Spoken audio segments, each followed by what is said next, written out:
What's up, everybody? It's Jeffrey Lyles. You are listening to Lyles Movie Files. Joining me tonight is the one and only little brother. How are you on this fine evening? I'm groovy. How are you, bro? Dude, I'm still hyped up. I went to see F9, the Fast Saga. I kind of feel a little funny way because every time I want to just say Fast and Furious 9, Fast 9, I think about my computer, keyboard, and F9. But the movie, oh my gracious. You know, this franchise it's like the Jason Voorhees of action, thriller. Let's throw everything against the wall and oh my gosh, look at all the stuff that's stuck. This thing is insane. I mean, in the first 15 minutes, it's like, no, that couldn't happen. That's not possible. Nope, there's no way that would be the case. What? He should be dead. And throughout all that, I'm sitting there going, I don't care. I don't care. More. Let's get more. It's hurt. I saw them go up against a tank with exotic rear-wheel drive cars on ice. And they were good. So I think we're kind of like, get on. I'm trying to think, what was the point of the franchise where it was like, oh, okay, we don't need to worry about realism anymore. Just have a good time. Was it when Dom and Brian leaped off the bridge in Fast 5? No, I actually think not ever done. I might have done a cliff jump once or twice. I'm not psycho enough to do that kind of cliff jump.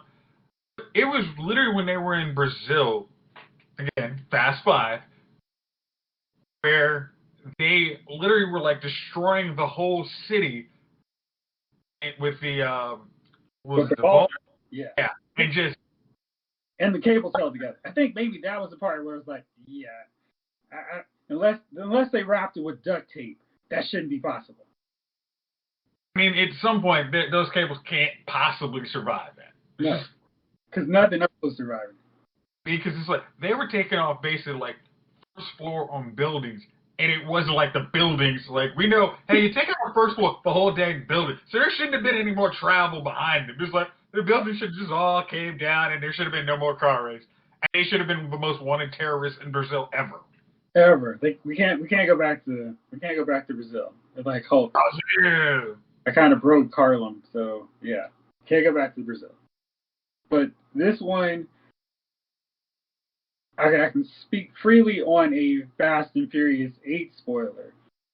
My biggest problem with that was how they did William's mom with Elena, where they killed off my girl who had been holding it down since Fast 5. I know that helped create some beef with Cypher, but I'm like, why do we have to kill her off just so Dom could get custody of Brian? Kind of like that.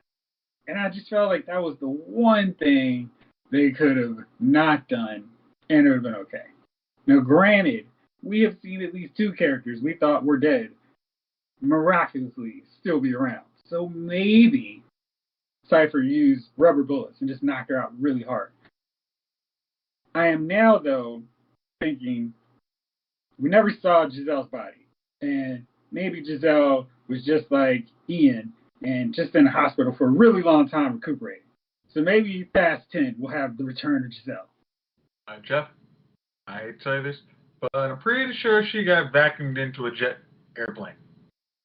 I think they kind of saw that. Maybe the car stopped it. Maybe. Could happen. Hey, Han's dead. It's like, he's literally pinned up under his chair. Gas tank explodes. There's no 40-minute lag time where a secret agent can miraculously take him out of the car. The best part of this movie is they act like they wrote this stuff like that was the way it's supposed to go all along, and it's like, yeah, okay, and it's really like my part of my brain is still like, no, no, come on, nah. But the majority is like, cool, yeah, that makes sense. I'm down with it. Hey, the Fast and Furious franchise very much goes with the, if we write an explanation, it does not have to be perfect. Yep. We will explain our logical ridiculousness. I mean, if you buy it, we're cool. But if you don't, it's probably in the franchise for you. And I feel like as a viewer who grew up watching soap operas with my grandmother, I'm fine just as long as you respect me enough to take the time to come up with a ridiculously convoluted explanation. I feel like you took some time. I'm good with that. He might have initially got his head cut off. The surgeon actually put it on after they put his head on ice and then put it right back on. Yeah, it's okay. It works.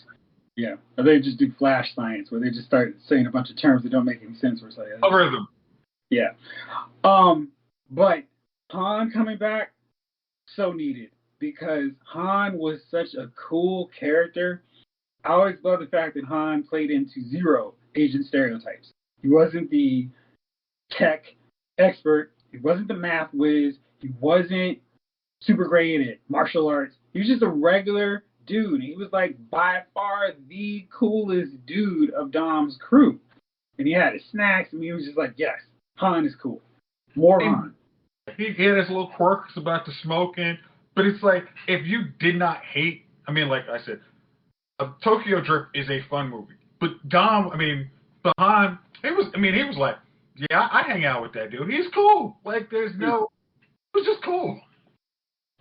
And one other thing that I really liked about this movie, hopefully I can find some time to write about it, is how much the Fast and Furious franchise pivoted right when it became this thing of, hey, let's make our movies this combined shared universe.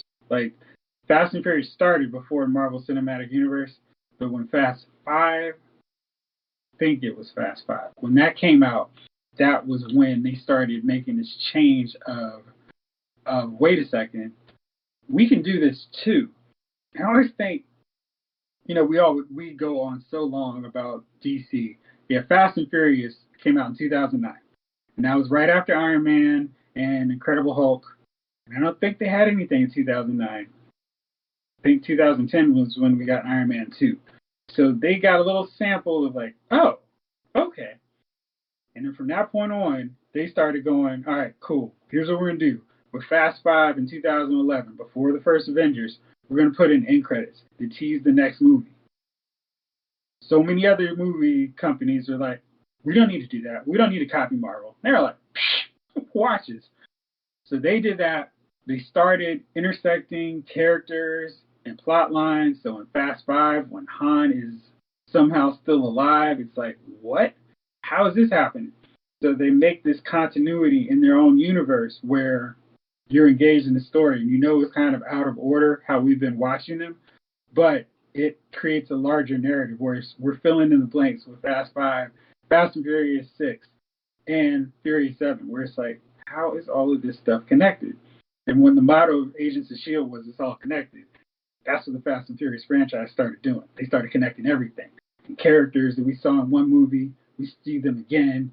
We'd see them pop up later, even if it's just a really short cameo, where it's like, okay, I remember my man from that one. And they just kept randomly doing this. And Fast F9 is another great example of that, where it's just like, here are more nods, here are more Easter eggs, here's more references to what's come before. And just like with the non-movie sequel trilogies of the Disney era Star Wars and the Marvel Cinematic Universe, people love this stuff. They eat up all the ties to different things. Like, oh, okay, this ties into this show, this ties into this character, this ties into this movie. Perfect. I'm all about it.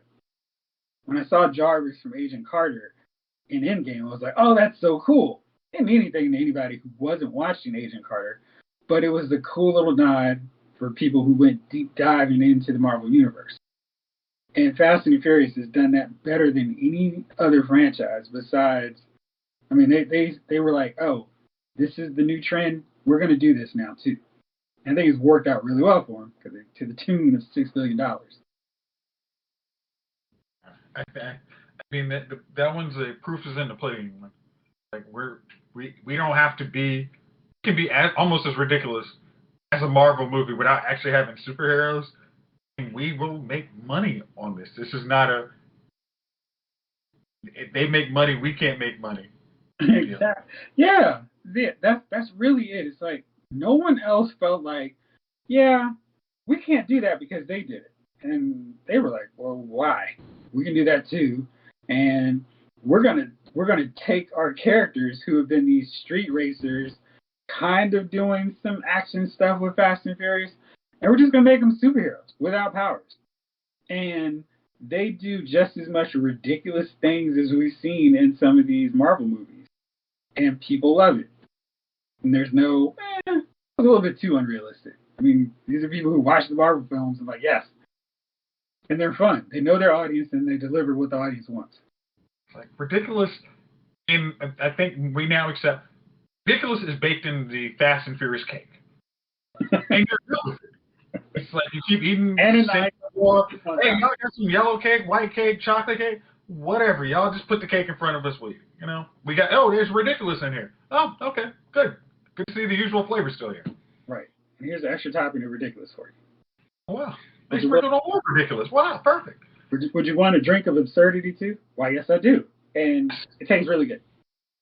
I didn't know I needed absurd, but yes, that's the way to go. Yeah, I do. John Cena was really good in this too. I feel like I've seen him in a lot of movies at this point, but I don't feel like I've seen this version of John Cena in a movie, and I want to see more of this take of Cena. Okay, is that because? I'm trying to think of how to. I don't know much of John Cena's movie catalog. Is this because John Cena played a villain and we're used to kind of seeing John Cena as not the villain? I think it's more because his character has greater depth than I'm used to seeing in anything that he does. Excuse me, whether that's Green 5. Huh? Green 5. Yeah, like that's a movie where it's like, okay, it's so by the numbers, and it's like, okay, yeah, you can do that just fine. But in this one, he had some nuance to his character. He had layers where it was like, oh, okay, not everything's what we thought with this guy. And of course, he is the real physical presence, so he doesn't look like a chump. And he can go toe to toe with Vin Diesel in the same way that Dwayne Johnson did. Now, the only thing now, I'm like, well, do we need Hobbs back? Yes. But will we get Hobbs back if John Cena returns?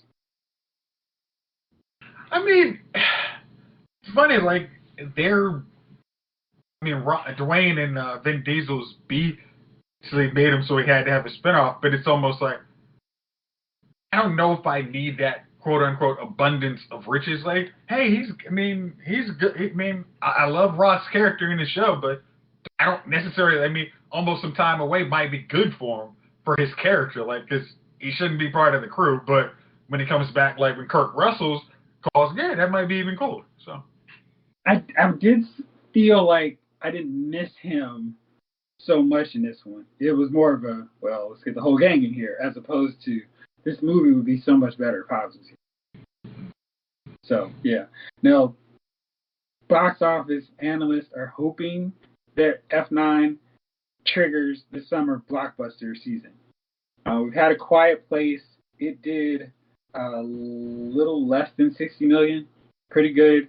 It's now at 225 million domestically, which is good. No, I'm sorry, that's worldwide. And that's okay, but the pandemic is still very much prevalent to people not wanting to go to theaters. People not sure if their theaters are open, and just various restrictions. F9 is going to have a window, 45-day window, where it's in theaters, and then it's going to get to premium video on demand. Having seen this on the big screen, I think this is a movie, and I watched it with Dolby, like super surround, so when the cars are rolling and all this stuff, I could feel the rumble in my chair. That's great for a movie like that. Not Wolverine Origins or whatever that. Gosh, that was Logan. We saw that. That was awful on so many levels. But yeah, but this one actually warned it, and it was cool and it was fun. It was like, yes. So if you go to the movie theaters, try to get that kind of theater experience where you can get the rumbles of everything because there is plenty. And you won't get a headache because they don't just overload it, but it's just enough to be exciting. So what do you think here? They're hoping it'll make 70 million to open worldwide. I'm sorry, internationally. It's earned 300 million this weekend. It should hit 400 million. Do you think this is going to be what gets people back to theaters and we see the return of normal box office now? Well, here's, back to slight Debbie Downer. But there are new, places that are not taking vaccine in the U.S., their numbers are going up, kind of what you expect, because COVID truly didn't go anywhere.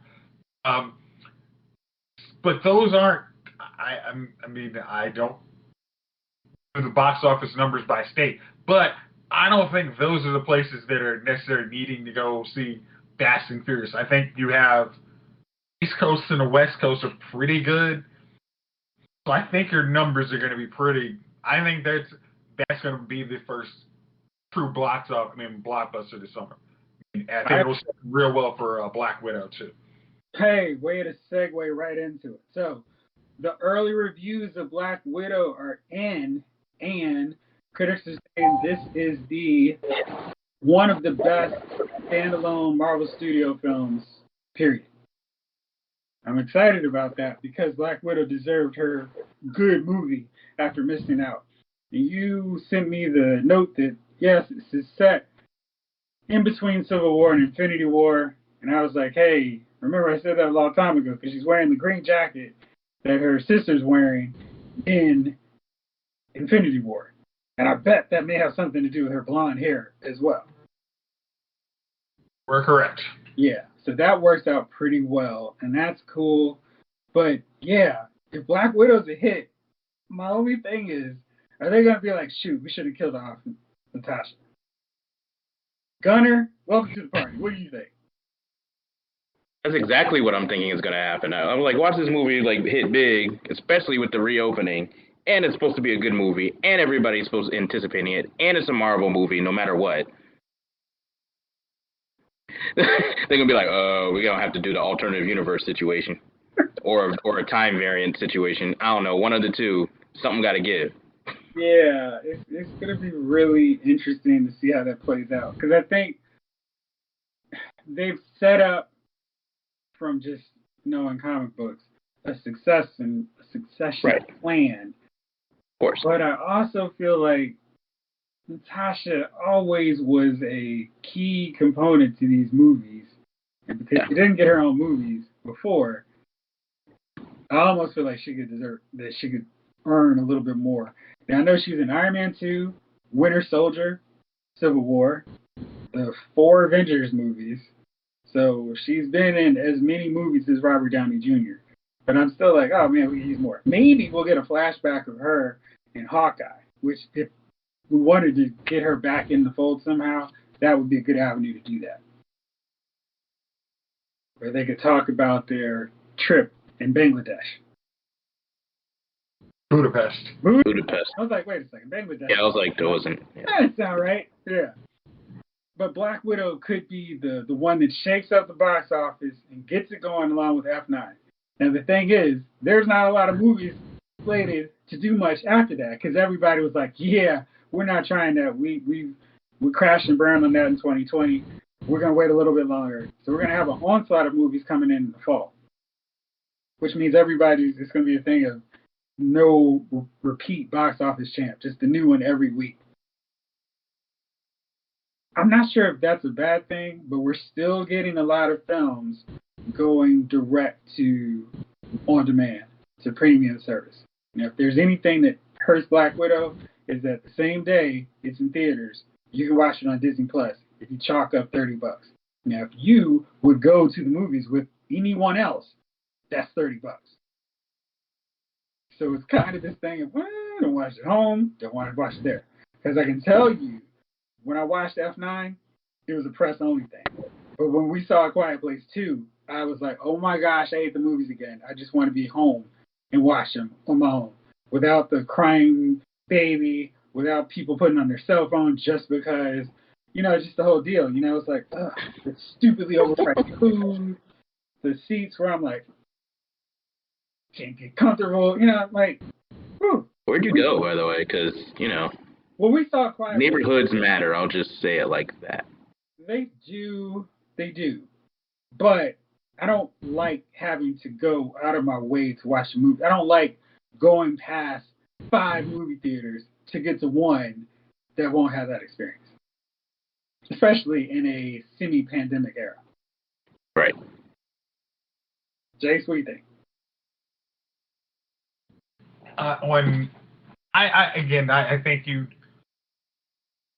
even with the premium access, I think this is one, if you get the people looking up, this is one premium access would truly be the jump off point, because it'd be like, you'd actually have people who would go to the movies and have like 5 of their boys or, girlfriend and dates. I think most of them are probably going to be like, I'll watch this over my house and then, call you after I've watched it. We can lie. I mean, this might be a situation where some of the new technology is like, I'll watch it on screen with you while we watch the whole movie, and we can talk like we want to. No, that's an interesting point. And also the people, if it's as good as we think, and because there's been a dearth of blockbusters, maybe people go to theaters and then go, y'all want to watch it again, but I'll just watch it at home. I'll pay the 30. Right. I'll pay another 30. I got to pay another $30 anyway. Right. To watch it now. Right. So I'll just do that. And that way I can watch it whenever I want to. Especially after all of us got burned by Wonder Woman 1984. If we'd actually went to theaters and saw that, we'd have been like, we deserve any bad that comes to us for being stupid enough to go see this movie. That's not true. That movie looked like it was going to be good. It wasn't one of those things of like, this doesn't look great. It wasn't corny. We all had high hopes. I was like, I'm down. Let's go. And then after the first 15 minutes, you're like, no, the first 15 minutes were kind of dope. It was like everything after that. After the first 15 minutes. Yeah. I was like, wait, okay, Anyways, I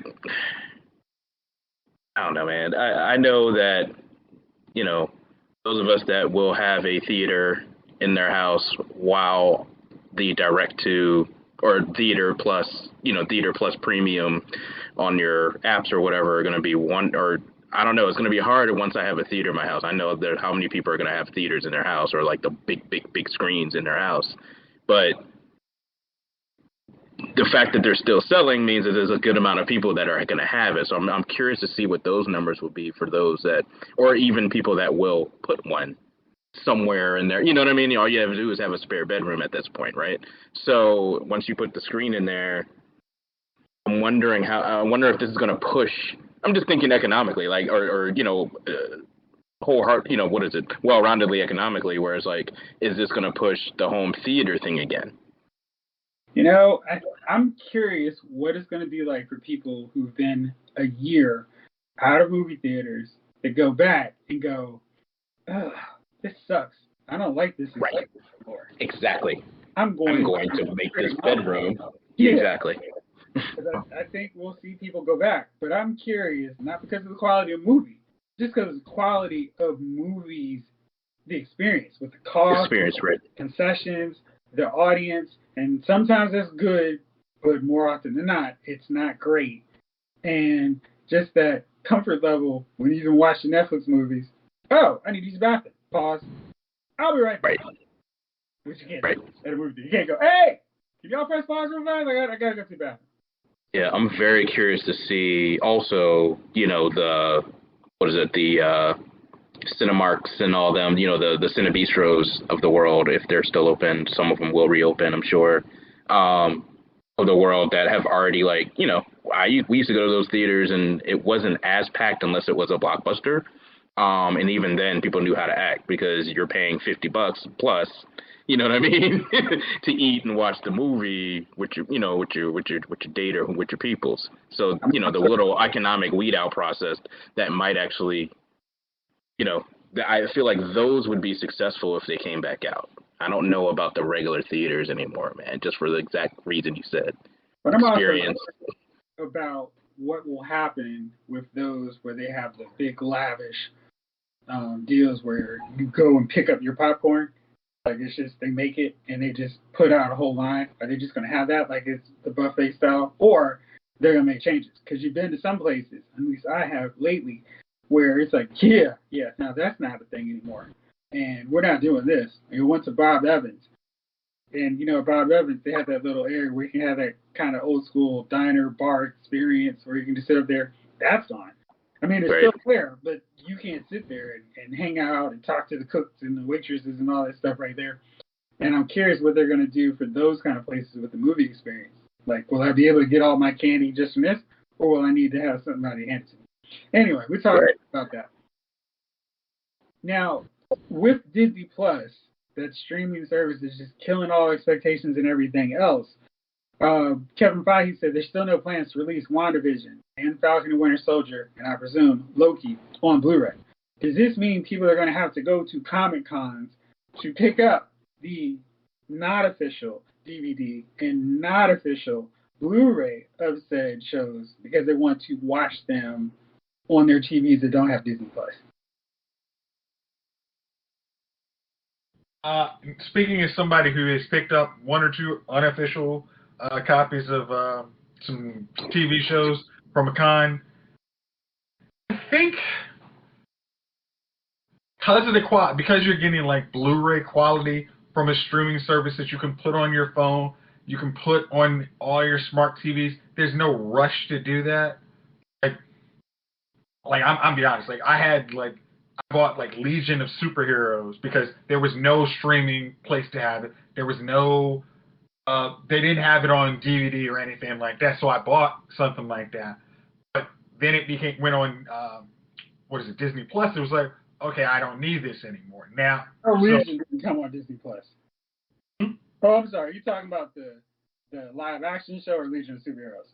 Legion of Superheroes. Yeah. Now I know that was. That's on what is it? HBO. Right? Max. Frontier. Yeah, I was like, I'm like, no, DC's on HBO, man. Yeah. So again, if they start doing hey, we're cycling this off, then you're like, okay, I gave y'all a chance. I really stopped buying Blu-rays for a little bit. But if you guys do this, I mean, like, basically, we're moving stuff off, we're cycling back and forth. Like, that'll be the point. Okay, we're going back to buying Blu-rays. At least those of us who've been burned like that before. And I've been burned like that before, where I was like, yo, I'm buying these, and I still every now and then pick up the newest whatever. I think the last one I got is, I'm looking at the shelf now, the last one I got was Red Sun. Yeah, I'm like, this Red Sun Superman, because I was scared that at the time, DC Universe app would be too late in carrying it and all that mess. Remember, they used to be late to the party. And then everything moved to HBO Max, and they're a little faster, I think. So that's pretty cool. So, and they're still there. So I'm kind of like, I don't really need to get them. I've risked that. And I feel like Disney Plus is the same way. I mean, they got gargoyles, for God's sakes. They're not cycling things off. They got the crappiest Spider-Man ever, the Spider-Man Unlimited show. Crappiest show ever. They still have that. It only lasted one season. They still have that. So I have I don't think they're going to pull a Netflix, who took off Spider-Verse, by the way. So I had to actually buy that. Yeah. Did DC Universe ever even get Red Sun Superman? Yeah. Okay. Finally did. And it's on HBO Max as well. So yeah. I just really think they missed the biggest part, was not having same day releases, because I thought that was going to be their hook, and I was like, oh, that was my hook for that was going to be perfect, right? And then they decided, like, no, we're going to have like a 90-day delay. It's like something like that, right? Like, I was like, that's dumb. At this point, I might as well just go buy this and turn off this $7.99 thing. Which a lot of people ended up doing. Okay. Which a lot of people ended up doing. I mean, if you still got the digital comics, cool, but we're old, so I need to smell it. I need to smell my comics. I mean, Call me a old fogey who, like the old cats that like to smell the vinyl. Pages, I need to put the disc in. I know that's not what the cool kids do anymore, but I'm too traditional on that. So I'm kind of like, okay. And then I'm so so weird with it. I'll buy the Blu-ray combo set, stick it on my Apple TV as well. So now I have and it's a good thing. The one thing that will lure you to the DVD was the Death in the Family one, where you could only choose your own adventure on the Blu-ray and DVD. When you watch it on all the digital platforms, even when you take it off of it was just like, why am I watching all these shorts? Some of them are cool, but come on. Yeah, it wasn't. Phantom Stranger, really? I don't need the 70s version of Phantom Stranger. Thanks. I like that. I thought it was cool. It had Gary Cole doing the voice. It was cool. Cool, but exactly when I found out, I can't just watch it in my bed in the digital copy. I have to literally go downstairs. That was lazy. I was being lazy. I don't want to go downstairs and pick up the DVD and watch it in my bed, or Blu-ray and put it in my bed. So I was very happy that at least that was that could be a draw too. If people, I was not watching those shorts. Yeah. That was almost took it off of that. I was like, what? Yeah. Speaking of DC Warner Brother animation films, Batman: The Long Halloween Part 1 is out. I have told you guys twice now how much I love this movie. I've been reading the trade, and I am amazed at how much is actually word for word what is written in the comic. I'm like, this is what I'm talking about. Just do this all the time. You don't need to Batman and Batgirl hook up. Don't do that. Just do what's in the comic. It'll work, honest, because people still talk about this story. They still talk about Killing Joke. They still talk about Nightfall. And it's not because we need to switch up something drastic and make it more relatable. No, the story works. Just do that. And I can't wait for Part 2 because there's nothing in that should be too outrageous for them to do. And I've always said that. On what? Yeah. Well, the death of Superman, that first part, because Jason's rocking his black shirt with Superman.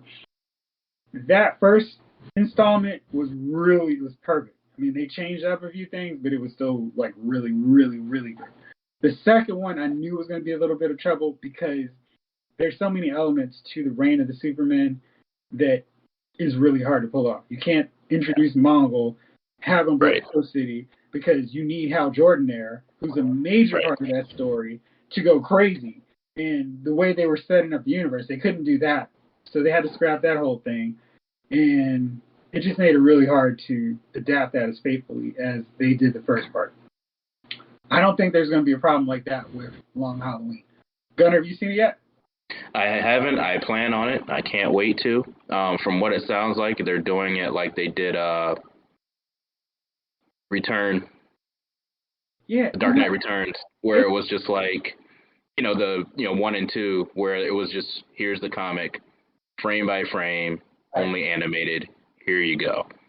With a great voice actor here and there, right? If you'd have told me Peter Weller was on there beforehand, and way before it was on there, I would have been like, oh God, what the hell? He pulled the hell out of that off as old Bruce Wayne. He pulled it off. Jensen Ackles is so good as Batman. I would love to see Batman in a live-action DC movie. Because, within 2 more years, they're going to be done with Robert Pattinson and be like, we need to cast a new Batman. So I'm assuming that's going to be the case. But he's really good. He played Red Hood in Under the Red Hood. Now he graduated to the main Kyle. And so good as Batman. And the whole cast is really great. Josh Duhamel, who was in Jupiter's Legacy, comes back into the superhero world, and he's Two-Face, or Harvey Dent. Oh, wow. Really good. Billy Burke, who you may remember as the crooked husband in 24 that Kim babysat for. He's Commissioner Gordon. Wow. And cast is just dead on. It's like, oh, man, this is great. And I was worried, because I told you all this, that the Joker was going to overwhelm. He doesn't. He's in just the right amount of time. He's creepy, crazy, and just like he was in the comics. So I'm happy. Nice. Speaking of things that are not going to have me as happy, and then I probably won't see, and I am also shocked this movie is now its 7th installment. Transformers 7, Rise of the Beast. We will see the Maximals, the Predacons, and yes, the Terracons. I am terrified at how bad this is going to be. But are you guys excited about this? And the CGI is going to be so crappy again, aren't they? Isn't? I mean, my gosh, they couldn't get cars right. You think they're going to get animals? You know, they did it right. Dinosaurs, they're not gonna get it right, man. They got it right with Bumblebee. They decided they were like, it was like they were in the Wizard of Oz, where they were in black and white all this time. And they're like, whoa, color. And they discovered color. They could actually color the different Decepticons and Autobots more than just one stale, dark color. And It was like, yes, this is Transformers. Do this. I doubt they're going to do that with this. But if they do, it could work. Jace, you were in the Beast Wars a little bit more than I was, right? It's funny, when you started listing all those like cons out, I'm like, I have no idea about any of those. You know, I have a vague memory of those. Yeah. The Predacons I remember, but like the Mamma blah blah blah. Maximals are from Beast Wars. And yeah. The Paracons, I'm pretty sure, formed Abominus. No clue about any of that. I have a vague memory of that, and that's probably when I stopped watching that crap. Seriously, I was like, I don't want any of these toys. I think that's what it was. It's like we're when they started, that was probably our. Who was this dude? After that, it was just I just watched the theme song because the new theme song was kind of tight. That's it. The rest of it, I was like, I didn't mind Rodimus Prime, but one thing that really bothered me was the lack of Leonard Nimoy chewing Galvatron on the cartoon. I know. Could you imagine if he was on there more? Oh man. Okay, that's I think all of us was like, we liked Peter Cullen is Megatron, but then when they switched him to Galvatron, it was like, no, we cannot go from this to that. Like that was a big jump that kind of killed most of us. But then it was that second Transformer movie where we got Optimus back. That was like, okay, I'm done with the Transformers. It's been a nice ride, but yeah, I'm good. And I think when they hit, like I said, Beast Wars, it was like that was the way too out there. And it's like, because you had 2 seasons of probably Rodimus Prime, and then it was like, okay, now you understand kind of what we shouldn't have done this, trying to correct it, but we do. That's what I said. I was like, talk about a movie. Yeah. Can we name a movie that killed a series franchise, right? Like, come on. Like, that should be a great show because that one, Transformers, is number 1. Which one? Transformers is number 1. Like, talk about a movie that killed that franchise was that first movie, and everybody was like, I don't want any of these toys. Just don't. I literally have none of the future toys. None. They had Galvatron, Blur. I had most. Oh, Galvatron, fine, but the other ones, because Galvatron he was huge. Springer. I thought this was a cool jet. Like his was cool. And then it couldn't have any of the Sharkticons because those things would have been. Yeah, Springer. Yeah, I definitely had. Oh wait, I did have a Shark. Oh god, I did have a Sharkticon or whatever the hell it was. The movie toys totally did. Were toys, but it was a point where it was like, I'm not going to the next round because it was like you were thinking I want to play out Transformers the movie with a different ending and starting point. You know, you love the movie, but you're like, yeah, we're not gonna have this whole transfer to Rodimus Prime. I think we're gonna have Galvatron versus Prime, and we're just gonna keep it moving. Right. Or we're gonna have Galvatron as a separate guy. We're gonna have him fight Ultra Magnus and Megatron fight Prime. And I think the Target Masters, where we had the little dudes who were the guns, was like, this is stupid. They've always had guns. Why do they need humans as guns? And then they had the Headmasters, where they lost their heads, and they were also people. I'm like, this is oh my god, yeah. Oh wow. Headmasters was stupid. Block that out, dude. I seriously blocked all that crap out. See, it wasn't the point. It was after that, you're just like, this is too stupid to continue. I'm out. Yeah. We're not. We don't need G.I. Joes into the heads of Autobots. No. And they were aliens too. It was like, why? And I think we had Scorponok, right? We had him too. He's one. He's somebody. I don't know what he was, but yeah. I named him. I don't know what the hell the writers were doing at that point, man. I don't know. I think they were all high and just throwing darts against the wall at the same time. Yeah, it got a little wild. All right. 2 more quick things. Salma Hayek revealed on the Jada Pinkett Smith show that she was among the 4 finalists to play Trinity in The Matrix. I think that's really fascinating because you had, and they didn't mention who the 4th one was. I'm really curious to hear who that was. And we saw Jada Pinkett Smith later in The Matrix. She was alright. I mean, I don't know if it would have been. Oh man, that it would have been really funny. Chemistry would have been worse. I feel like it would. Well, I think it would have been worse. I think the chemistry. Can you imagine Keanu Reeves and shit? I think but that that's what I was chemistry would have saying. been hella worse. It could have been really crazy if they did if they cast Will Smith as Neo. If he stayed there, and then Jada Pinkett Smith was Trinity. And I think we would have been like, oh, that's cool. Jade is cool as Trinity. We would have been like, oh, man, she sucks. We would have been just like, oh, that's cool. And then they got married. Like, oh, that's like Mr. and Mrs. Smith. But Salma Hayek said the reason she did not go further in the audition process because she failed the physical. She said she was too lazy to do all the running around, and she didn't understand why that was so important to the role. And it was like, yeah. So that was why Carrie-Anne Moss. She run around in like Dogma and all right, whatever. She was running around in Desperado and doing all this stuff. Maybe she's tired of doing it, but yeah. Like, although she's doing it with Hitman's Bodyguard. So I mean, she's still doing it. So it's just really. That was probably one. You just didn't want to do it. I mean, she said it. I mean, I think she probably's like, I don't see this being a franchise. I'll do it for it's probably like. If I got just for one movie in, I'll pass. Yeah, that's funny.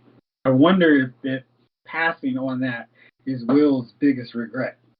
Because I feel like he, of course, he's clearly had a great career. But I wonder if he's like, oh, man, I should have done that one. He made Oscar movies after that, I think. Yeah. I mean, he was fun. Yeah. All right, I think it's pretty good either. Last thing. Netflix has a new show called Sexy Beast. People are going to wear these big prosthetics, get made up as animals in beasts. And they're going to go on blind dates. Well, not blind dates. They're going to go on dates as these manimals. So we're going to see a little preview of the Transformers Maximals here. And the purpose is to see if they can find real love, make a true connection, while not really knowing what each other looks like. Now, the prosthetics and the makeup for these beasts actually looks kind of cool. It's like, whoa, what's this? I think I'll watch it just to see what happens, but I know, Jace, you look very excited about this prospect. Gunnar, what do you think about this idea? I feel like if I watch the first episode, I might get hooked. Just to see if the animal things don't freak me out. I'm not a good face makeup person. I don't like clowns. I don't like that shit, ever. I punched clowns when I was a kid because of it. Therefore, anybody with like the kind of prosthetic face makeup that looks freaky, I'm not gonna be cool with that. Like, I'm just like, unless it's like, the crappiest crap from the fair, you know what I mean? Like, otherwise, I'm like, nah, I ain't trying to deal with no Beauty and the Beast type makeup. Wait, I'm saying that this was done back in 2014. All right, let's see if you can see from my screen here. Yeah, exactly. No, thank you. They look like they just took the makeup from, remember the show Beauty and the Beast, like the TV show? That's literally what it looks like. It looks like that dude, all of them. And Caitlyn Jenner. No, it looks very much like the one with Kristen Kirk. And it's like, that Beauty and the Beast. Oh, yeah. Yeah, I know. I mean, it's funny. When you said, like... Little Kim, yeah. Sounds ridiculous. Then I'm like, all right, let's see. Because, I mean, I watched Love is Blind. I probably, when the second season comes out, I'm going to watch that too. And I'm like, okay, is it similar? But then it's like, it's just kind of a weird twist. It sounds stupid. But I could easily get hooked on it. Yeah. Like, if the first episode's good, I think they're good. A lot of people watch it. Right. The first that makes it there. Yeah. Not a chance. That's how they got me with Naked Dating. That's how VH1 got me with Naked Dating. I was like, this is dumb. And I'm like, oh, this is hilarious. And I just forgot they were naked. Exactly. And 3 episodes in, I just forget they're naked because they're blurred, except for the butts. Well, depending on the time you watch it. Remember that after a certain time, they can not blur, but they don't have to blur butts. Spicy.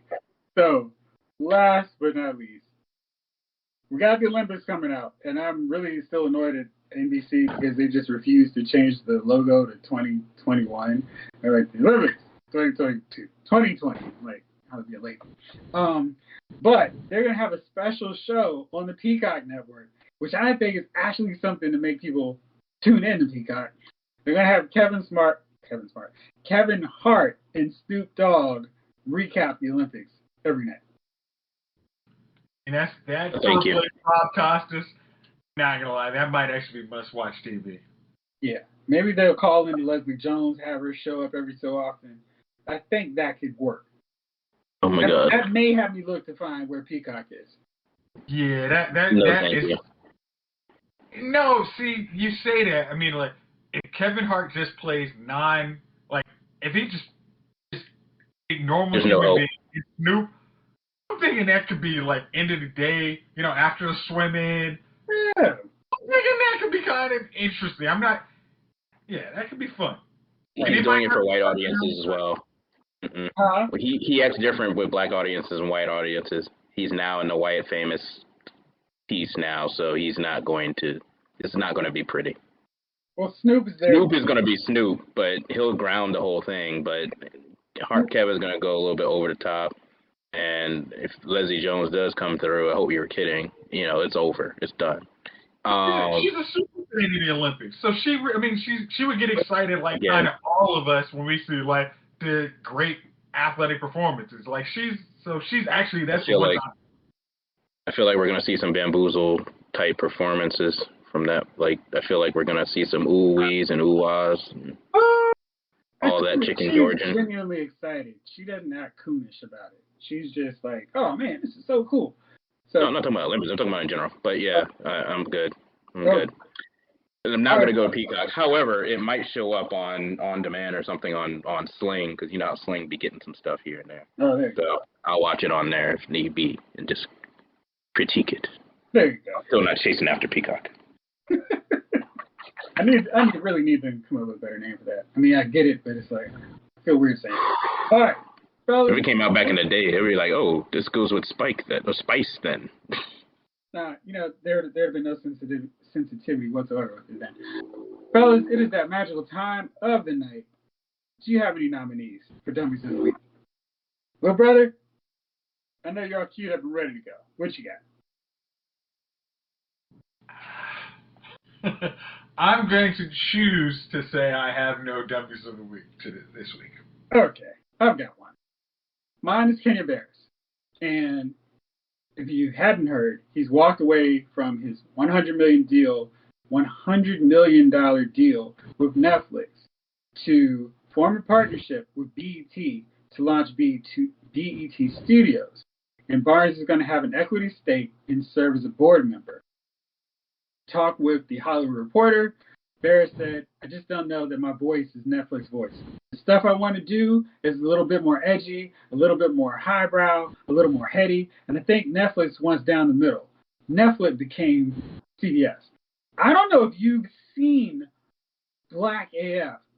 That was not lowbrow. It was sort of lowbrow. It wasn't funny. Let's start with that. I mean, they had some funny moments in 8 episodes, but certainly not enough to be like, oh, you need to watch it. I didn't even make it through 8. Yeah, I mean, it was like, yeah, like I'm good. It's on. Maybe I'll watch it. But you have to choose to watch stuff on Netflix. But he can't complain that, oh, they were holding me back. Because, I mean, he was cursing at his kids. Kids were cursing at him. I mean, it was not something you'd see on network TV. And it certainly didn't feel like, oh, man, this would be funny if only it were edgier. Or if he had, more stuff on it where he got to really speak his truth. The whole joint was about that. I mean, episodes are called, this one is because of slavery. This one's about slavery, too. Black AF was always the title. I don't see any reason he would need to, other than, hey, maybe BET can throw him some more money, but I don't know. I question that even if that's accurate. I don't know. It's like, if you go any edgier than Black AF, I don't know if that's actually watchable. Yeah. Edgier? That was barely edgier. That was scratching the surface, dude. Like, there were some deep conversations that decidedly didn't go as deep as it could be because of who he is, right? I know a lot of raccoons like to travel in packs and go to trash cans together. So, yeah, that's my opinion on that one. I just thought it was weird. Like, dude, make your stuff better. Don't say that. Right. Don't blame it on. I mean, I don't know. You've seen some crazy stuff on Netflix, right? Yeah. I mean, you really can do whatever the hell you want. Yeah. Period. Sky's the limit. It was fired. It was like he walked away from an idea. It's like, did you try to push the envelope? I mean, like.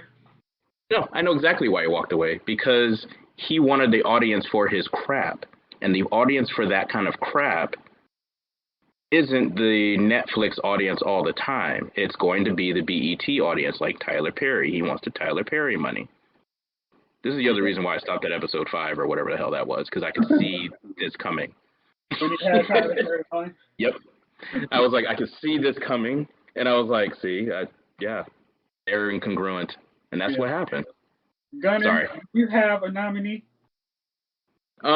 Somebody worse, if you can believe it. No, I'm kidding. Actually, he is not worse than this guy, but because I admire, because he loves the kids. But he apparently doesn't love Beyonce. Trick Daddy. I was an idiot. He's a dummy only because he decided to beat a hornet's or bee's nest, beehive. See what I did there? He decided to knock a hornet's nest here and there, telling everybody that Beyonce can't sing. When she can, she just chooses not to anymore because she doesn't have to. Jay-Z doesn't have to be hungry anymore. Beyonce doesn't have to be hungry anymore. But if you ask her to sing the national anthem, guess what's going to happen? If you ask her to sing the Black national anthem, guess what's going to happen? If you ask her to actually sing, she's going to do it. She just doesn't need to do it on records all the time. She can just go out there and perform and sing her old stuff, and she could still sing her old stuff. Yeah. Well.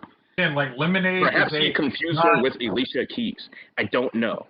But...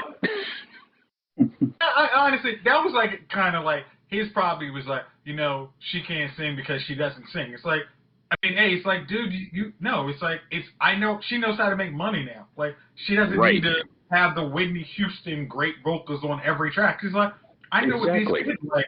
I'm good. I can sing the same hook 5 times. They'll love it, eat it up. I'm good. Exactly. She sings so well that people let her get away with singing Frankie Beverly May's song. I didn't let her get away with it. I'm good. I'm just saying the world was like, all right, you all right, this is Beyonce though. Alicia Keys tried to do that, please. There would be no career for her. But with Trick Daddy, I'm sitting here like I ain't seen an album. Yeah, I don't remember the last time I saw it. Was I able to drink the last time you had an album out? Like I just don't remember. Like seriously. So, first of all, if you're saying she can't sing because she won't sing, I'm sorry, she can't sing because she won't sing, look at you. You ain't rapping for nothing. You don't even love the kids. What are you doing for the kids now? You ain't doing nothing. Ain't no Tang, ain't no Orange, nothing. What's happening? So, I feel like Trick Daddy played himself. He tricked himself, and now he's reaping the consequences of dealing with whatever. Yes. Of people not buying his albums that he's not putting out. Correct. Also, good news, guys. We've been able to collaborate with some partners. We're going to launch a very special Kickstarter next week. We're going to collect some funds to provide condoms for One Nick Cannon. We're very excited about that. And, looking forward to it. So I believe if our other 2 castmates were on, I swear to goodness, one of them would have picked that spraying Bama. I'm sitting here like, holy crap. Like, this dude is sitting here like Ego from freaking Guardians 2. Like, he's just like, spread my seed across the planet, across the galaxy. Yeah, I mean, honestly, this dude's going to have a 3-baby summer. Like, I'm sorry, that's just crazy. Like, that's not a good thing. I mean, I guess if you're rich and you're good and whatever, but come on, man, this ain't, like, you're not even being safe out here, man. Like, they don't call out here in these streets. He's blasting the whole world. Not getting his swimming pool, ladies. Nah, yeah. All right, well, fellas, thank you as always for rolling with me. Thank you all out there for listening. This episode of Loud's Movie Files has been filed.